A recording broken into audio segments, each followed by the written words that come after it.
नीलाञ्जनसमाभासं रविपुत्रं यमाग्रजं छायामार्ताण्डसम्भूतं तं नमामि शनैश्चरम्। नीलाञ्जनसमाभासं रविपुत्रं यमाग्रजं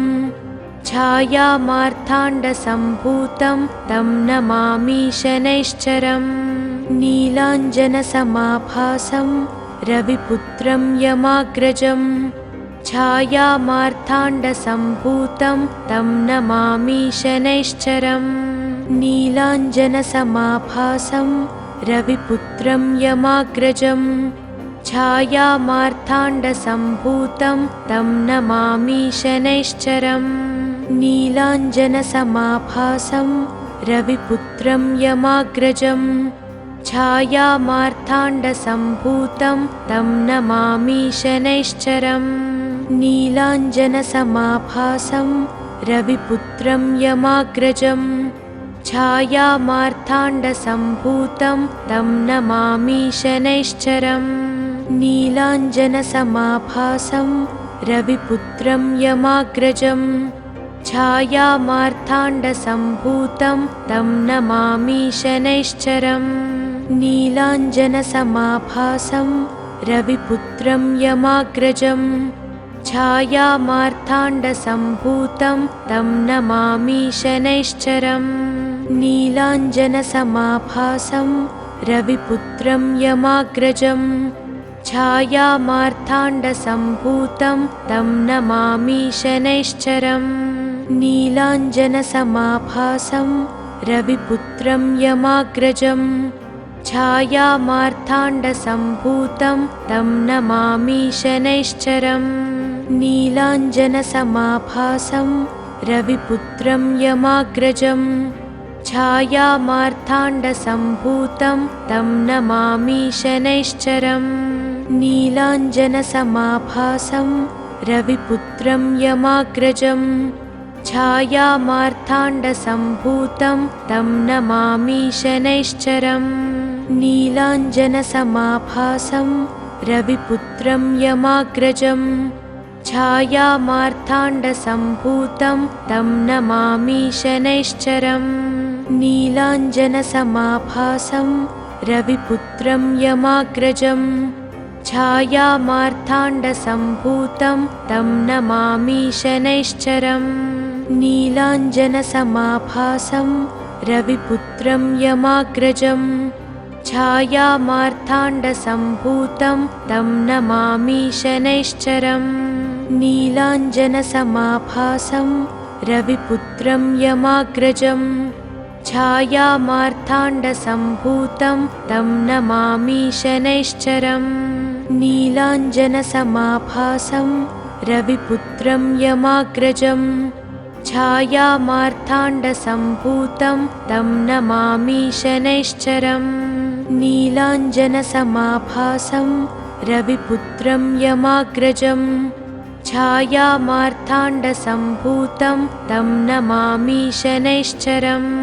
नीलाञ्जनसमाभासं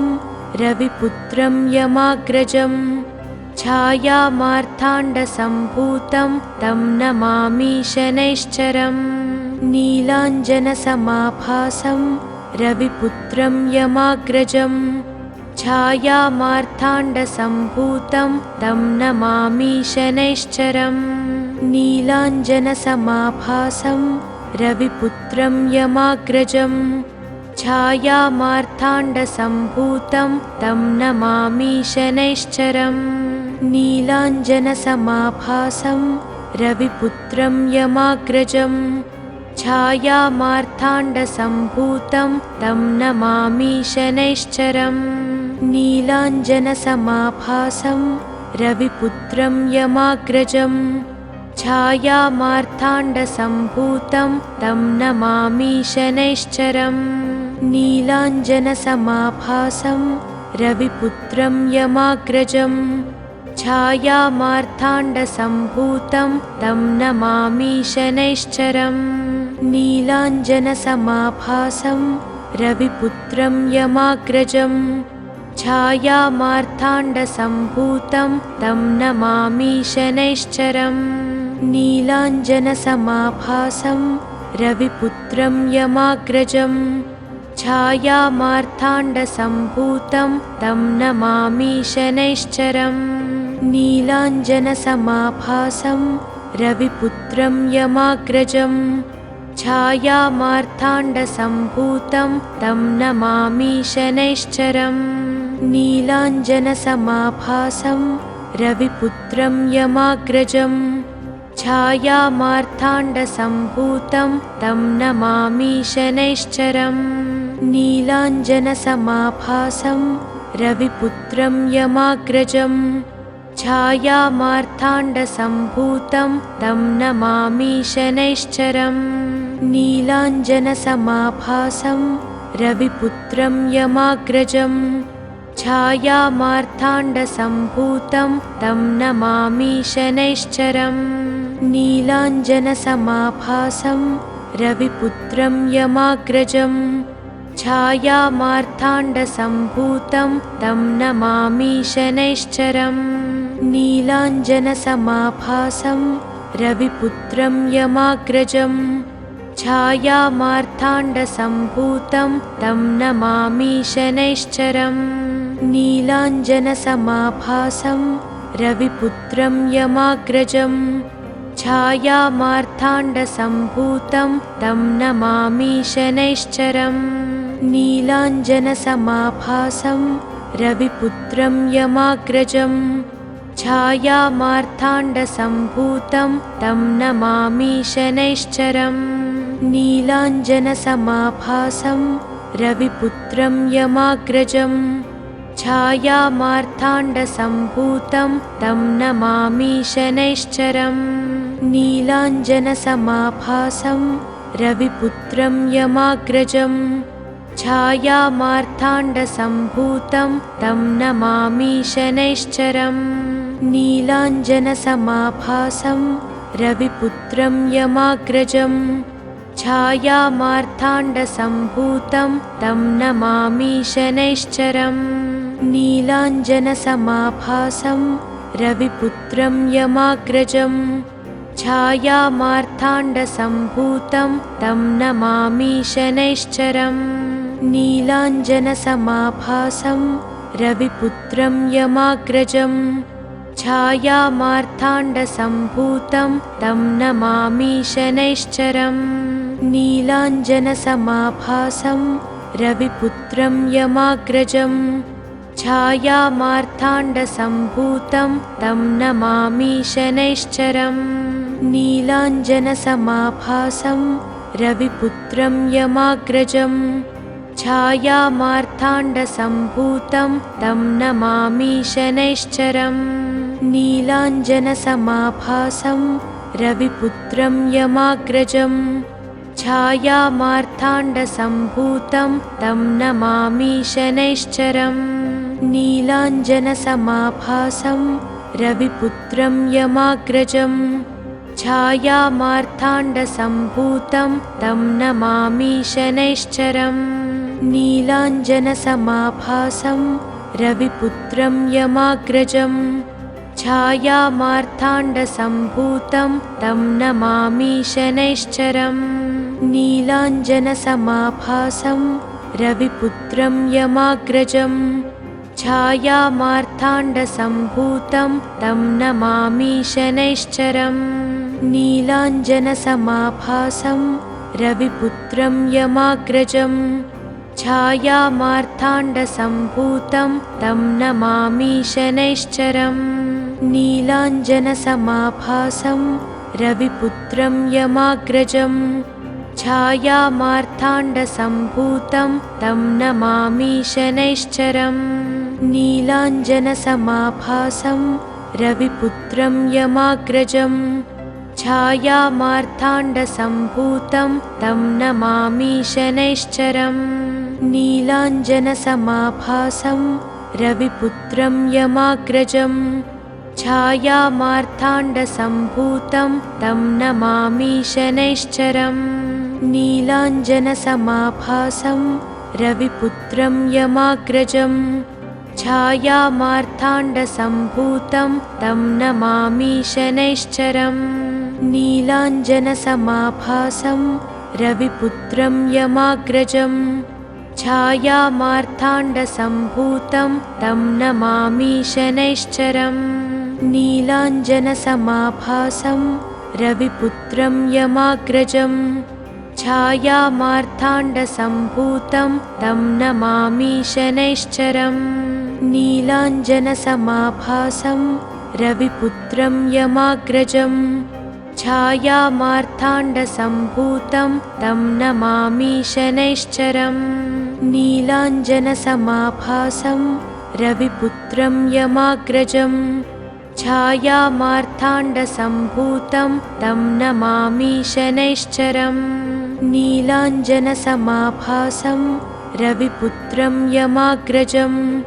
छायामार्ताण्डसम्भूतं तं नमामि शनैश्चरम् नीलाञ्जनसमाभासं रविपुत्रं यमाग्रजं छायामार्ताण्डसम्भूतं तं नमामि शनैश्चरम् नीलाञ्जनसमाभासं रविपुत्रं यमाग्रजं छायामार्ताण्डसम्भूतं तं नमामि शनैश्चरम् नीलाञ्जनसमाभासं रविपुत्रं यमाग्रजं छायामार्ताण्डसम्भूतं तं नमामि शनैश्चरम् नीलाञ्जनसमाभासं रविपुत्रं यमाग्रजं छायामार्ताण्डसम्भूतं तं नमामि शनैश्चरम् नीलाञ्जनसमाभासं रविपुत्रं यमाग्रजं छायामार्ताण्डसम्भूतं तं नमामि शनैश्चरम् नीलाञ्जनसमाभासं रविपुत्रं यमाग्रजं छायामार्ताण्डसम्भूतं तं नमामि शनैश्चरम् नीलाञ्जनसमाभासं रविपुत्रं यमाग्रजं छायामार्ताण्डसम्भूतं तं नमामि शनैश्चरम् नीलाञ्जनसमाभासं रविपुत्रं यमाग्रजं छायामार्ताण्डसम्भूतं तं नमामि शनैश्चरम् नीलाञ्जनसमाभासं रविपुत्रं यमाग्रजं छायामार्ताण्डसम्भूतं तं नमामि शनैश्चरम् नीलाञ्जनसमाभासं रविपुत्रं यमाग्रजं छायामार्ताण्डसम्भूतं तं नमामि शनैश्चरम् नीलाञ्जनसमाभासं रविपुत्रं यमाग्रजं छायामार्ताण्डसम्भूतं तं नमामि शनैश्चरम् नीलाञ्जनसमाभासं रविपुत्रं यमाग्रजं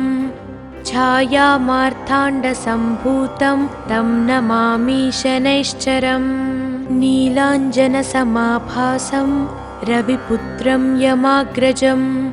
छायामार्ताण्डसम्भूतं तं नमामि शनैश्चरम्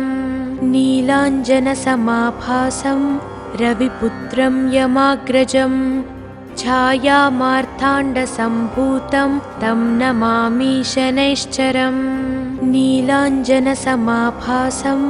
रविपुत्रं यमाग्रजं छायामार्ताण्डसम्भूतं तं नमामि शनैश्चरम् नीलाञ्जनसमाभासं रविपुत्रं यमाग्रजं छायामार्ताण्डसम्भूतं तं नमामि शनैश्चरम् नीलाञ्जनसमाभासं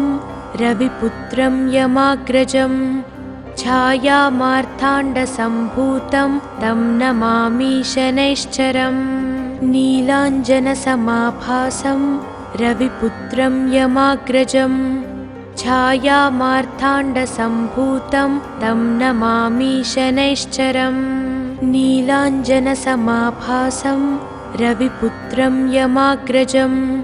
छायामार्ताण्डसम्भूतं तं नमामि शनैश्चरम् नीलाञ्जनसमाभासं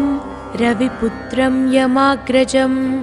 छायामार्ताण्डसम्भूतं तं नमामि शनैश्चरम् नीलाञ्जनसमाभासं रविपुत्रं यमाग्रजं छायामार्ताण्डसम्भूतं तं नमामि शनैश्चरम् नीलाञ्जनसमाभासं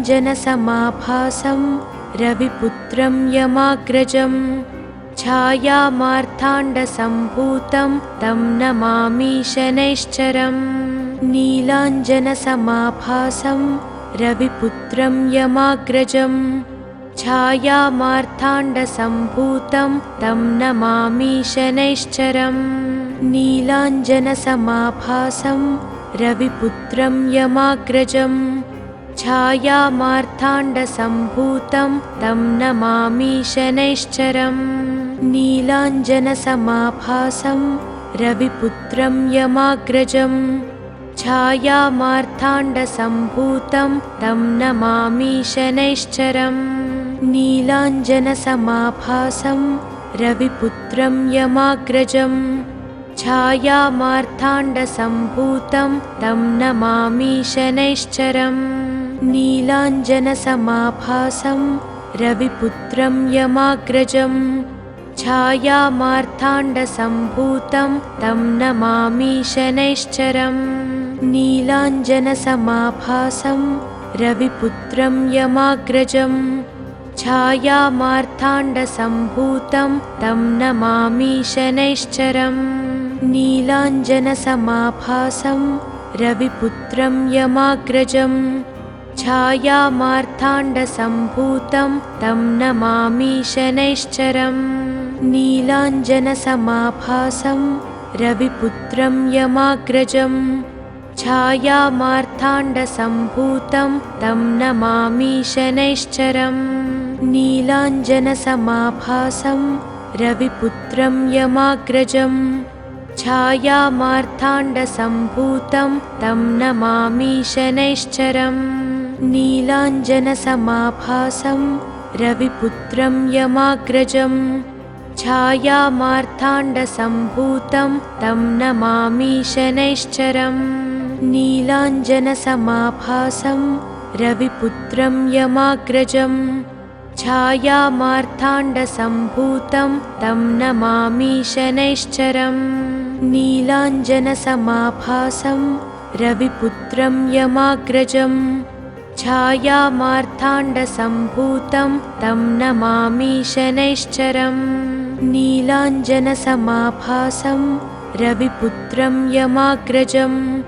छायामार्ताण्डसम्भूतं तं नमामि शनैश्चरम्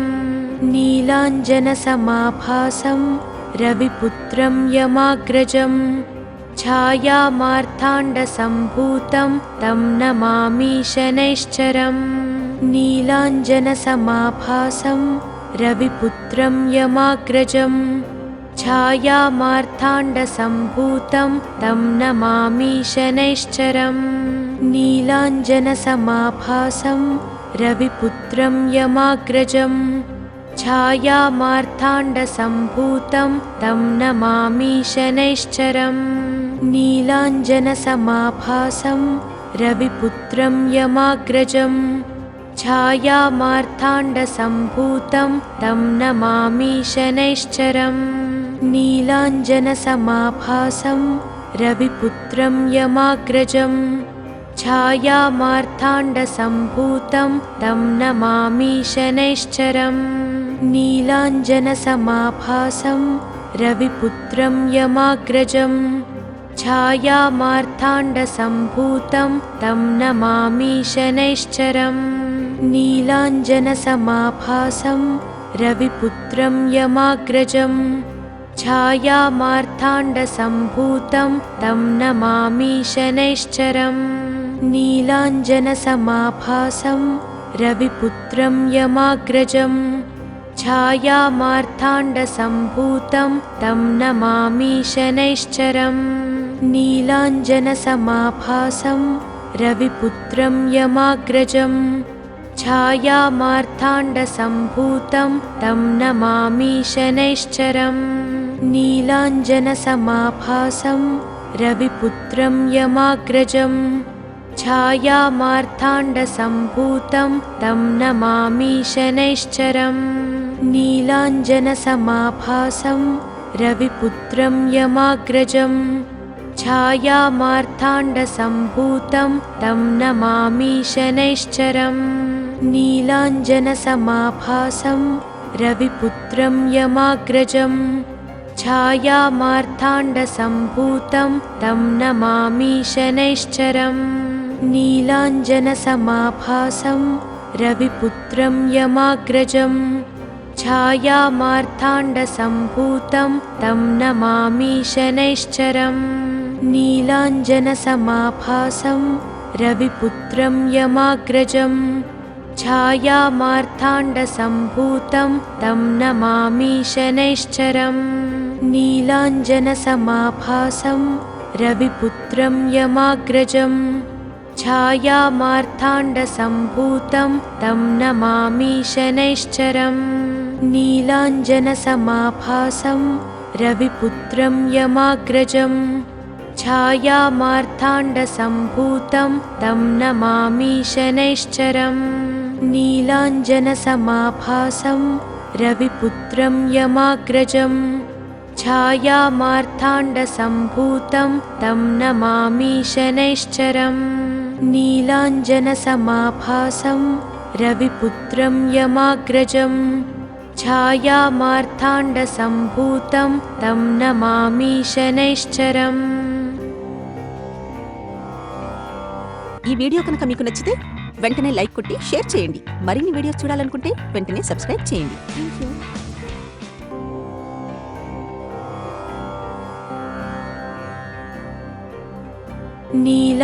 नीलाञ्जनसमाभासं रविपुत्रं यमाग्रजं छायामार्ताण्डसम्भूतं तं नमामि शनैश्चरम् नीलाञ्जनसमाभासं रविपुत्रं यमाग्रजं छायामार्ताण्डसम्भूतं तं नमामि शनैश्चरम् नीलाञ्जनसमाभासं रविपुत्रं यमाग्रजं छायामार्ताण्डसम्भूतं तं नमामि शनैश्चरम् नीलाञ्जनसमाभासं रविपुत्रं यमाग्रजं छायामार्ताण्डसम्भूतं तं नमामि शनैश्चरम् नीलाञ्जनसमाभासं रविपुत्रं यमाग्रजं छायामार्ताण्डसम्भूतं तं नमामि शनैश्चरम् नीलाञ्जनसमाभासं रविपुत्रं यमाग्रजं छायामार्ताण्डसम्भूतं तं नमामि शनैश्चरम् नीलाञ्जनसमाभासं रविपुत्रं यमाग्रजं छायामार्ताण्डसम्भूतं तं नमामि शनैश्चरम् नीलाञ्जनसमाभासं रविपुत्रं यमाग्रजं छायामार्ताण्डसम्भूतं तं नमामि शनैश्चरम् नीलाञ्जनसमाभासं रविपुत्रं यमाग्रजं छायामार्ताण्डसम्भूतं तं नमामि शनैश्चरम् नीलाञ्जनसमाभासं रविपुत्रं यमाग्रजं छायामार्ताण्डसम्भूतं तं नमामि शनैश्चरम् नीलाञ्जनसमाभासं रविपुत्रं यमाग्रजं छायामार्ताण्डसम्भूतं तं नमामि शनैश्चरम् नीलाञ्जनसमाभासं रविपुत्रं यमाग्रजं छायामार्ताण्डसम्भूतं तं नमामि शनैश्चरम् नीलाञ्जनसमाभासं रविपुत्रं यमाग्रजं छायामार्ताण्डसम्भूतं तं नमामि शनैश्चरम् नीलाञ्जनसमाभासं रविपुत्रं यमाग्रजं छायामार्ताण्डसम्भूतं तं नमामि शनैश्चरम् नीलाञ्जनसमाभासं रविपुत्रं यमाग्रजं छायामार्ताण्डसम्भूतं तं नमामि शनैश्चरम् नीलाञ्जनसमाभासं रविपुत्रं यमाग्रजं छायामार्ताण्डसम्भूतं छायामार्ताण्डसम्भूतं तं नमामि शनैश्चरम् नीलाञ्जनसमाभासं रविपुत्रं यमाग्रजं छायामार्ताण्डसम्भूतं तं नमामि शनैश्चरम् नीलाञ्जनसमाभासं रविपुत्रं यमाग्रजं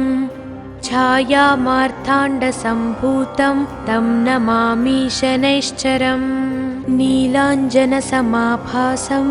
रविपुत्रं यमाग्रजं छायामार्ताण्डसम्भूतं तं नमामि शनैश्चरम् नीलाञ्जनसमाभासं